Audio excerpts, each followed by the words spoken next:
Hi friends, welcome back to my YouTube channel Motherhood. I hope आप सभी लोग ठीक होंगे। आज मैं आपके साथ बात करने वाली हूँ कि डिलीवरी होने के बाद हेयर फॉल इतना क्यों होता है, उसके क्या कारण हैं, उसके बचाव क्या हैं, आप घरेलू तरीके से अपने बालों को झड़ने से किस तरीके से रोक सकते हैं। तो आइए अपना वीडियो स्टार्ट करते हैं। अगर ये वीडियो आपको अच्छा लगे तो प्लीज़ इसे लाइक कीजिए, मेरे वीडियो को शेयर कीजिए, मेरे चैनल को सब्सक्राइब कीजिए, बेल आइकन पर क्लिक कीजिए। तो सबसे पहले बात करते हैं कि हमारे बाल डिलीवरी होने के बाद इतना क्यों गिरते हैं। तो सबसे पहली बात होती है कि 9 महीने तक प्रेगनेंसी के दौरान हमने बहुत कुछ हेल्दी खाया होता है, जिसके कारण हमारी बॉडी भी अच्छी हो जाती है, बाल भी हमारे हेल्दी हो जाते हैं, काफ़ी घने और लंबे हो जाते हैं। ये एक तो कारण होता है कि हम जो भी खा रहे हैं वो भी एक कारण होता है। दूसरा कारण होता है बॉडी में एक एस्ट्रोजन नामक हार्मोन पाया जाता है, जिसका लेवल प्रेगनेंसी के टाइम पे बढ़ जाता है, जिसके कारण आपके बालों के गिरने की जो काउंटिंग है वो कम हो जाती है और बाल स्थिर अवस्था में आ जाते हैं और काफ़ी घने और लंबे हो जाते हैं। जब भी आपकी डिलीवरी होती है उसके बाद हार्मोन अपने लेवल पर आता है, जिसके कारण आपके रुके हुए बाल तेजी से गिरना शुरू हो जाते हैं और वो तब तक गिरते हैं जब तक एस्ट्रोजन हार्मोन अपने लेवल पर नहीं आ जाता है। वो अपने पुराने लेवल पर आ जाएगा, आपके बाल भी गिरना उसी समय कम हो जाते हैं। तो जब तक ये लेवल पर नहीं आएगा तब तक आपके बाल गिरते रहेंगे। तो इसका मतलब ये नहीं कि मतलब इसे लेवल पर आने में कितना समय लगता है। किसी किसी के बाल गिरना जल्दी स्टार्ट हो जाते हैं, जैसे कि किसी को 6 से 8 हफ्ते के बीच में बाल गिरना शुरू हो जाते हैं, और किसी किसी को थोड़ा देर से होते हैं। जैसे बहुत से लोगों का ये कहना है कि उन्हें 3 महीने के बाद बाल झड़ना शुरू होते हैं। मुझे भी 3 महीने के बाद ही स्टार्ट हुए थे और 6 महीने तक कम से कम ये बाल आपके झड़ते हैं। उसके बाद अपने आप ही वो रुक जाते हैं और जितने बाल आपके पहले थे उतने ही फिर से हो जाते हैं।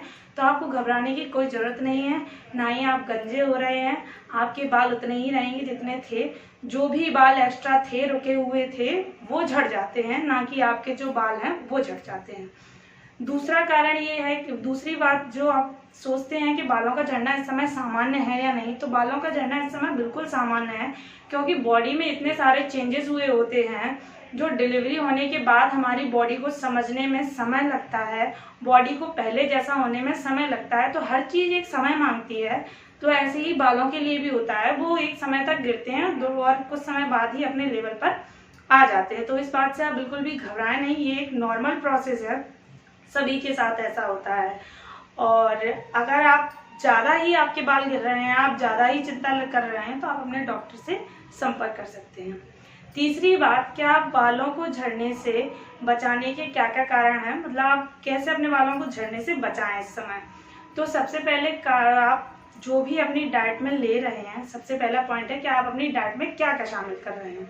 तो सबसे पहले आपको सिर्फ हेल्दी फूड खाने हैं। पहली बात तो आपका बच्चा फीड कर रहा है तो आपको वैसे भी हेल्दी फूड खाना है। दूसरी बात, आपके बाल वगैरह भी झड़ रहे हैं तो आपको नट्स, बीन्स वगैरह इन सभी का प्रयोग करना है। आप अगर किसी सप्लीमेंट का भी यूज़ करना चाहते हैं तो अपने डॉक्टर से कंसल्ट करके अपने सप्लीमेंट को भी अपनी डाइट में शामिल कर सकते हैं। दूसरा पॉइंट है, आपको इस समय ज़्यादा से ज़्यादा खुश रहना है, बिल्कुल भी डिप्रेस्ड या तनाव में नहीं रहना है, किसी भी तरह की टेंशन नहीं लेनी है, क्योंकि तनाव में बाल और भी ज़्यादा गिरते हैं। तीसरा पॉइंट है, आपको किसी भी तरीके के केमिकल का यूज़ नहीं करना है, बार बार अपने सर को धोना नहीं है शैम्पू से, डेली शैम्पू का यूज़ नहीं करना है, किसी भी तरह की वो मेहंदी या केमिकल वाली मेहंदी का यूज़ नहीं करना है, क्योंकि आपके हेयर फॉल इस समय वैसे भी हो रहा है, जिसके कारण अगर आप किसी भी प्रकार की केमिकल का यूज़ करेंगे तो आपके बाल और भी ज़्यादा झड़ेंगे।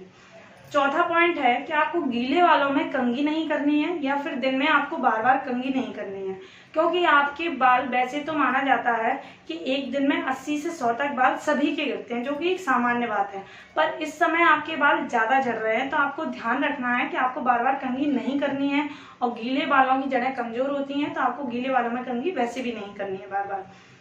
जो आपका पांचवा पॉइंट है वो ये है कि आप डिलीवरी के बाद आपको बच्चे का भी ध्यान रखना है, अपना भी ध्यान रखना है, थोड़ा बहुत घर के काम काजों को भी आपको करना पड़ता है। तो आप अगर हो सके तो अपने बालों को छोटा रखिए। वैसे भी बड़े बालों की अपेक्षा छोटे बाल कम गिरते हैं, तो अगर आप छोटे बाल रख लेंगे तो आपको भी सहूलियत होगी, आपको भी काम करने में आसानी होगी और आपके बाल भी कम गिरेंगे। तो ये तो है हुआ 5 पॉइंट कि आपको जो भी आपके बाल झड़ रहे हैं उनके कारण क्या है, किस तरह से आप उन्हें बचा सकते हैं झड़ने से। चौथा पॉइंट जो है वो ये है कि आप घरेलू नुस्खों से, घरेलू तरीकों से अपने बालों को झड़ने से किस तरीके से बचाएंगे। तो सबसे पहला पॉइंट है, जो मेथी दाना होता है उसका अर्क बालों के लिए बहुत अच्छा होता है। या फिर 1 चम्मच मेथी दाने को आप रात में भिगो के रख दीजिए, उसका सुबह पेस्ट बनाइए और अपने बालों पे लगा लीजिए और उसे आधा घंटा तक लगा कर छोड़ दीजिए। फिर अपने बालों को धो लीजिए, जिससे आपके बालों की स्कैल्प अच्छी हो जाएगी, आपके बालों में जो भी डैंड्रफ है वो कम हो जाएगा।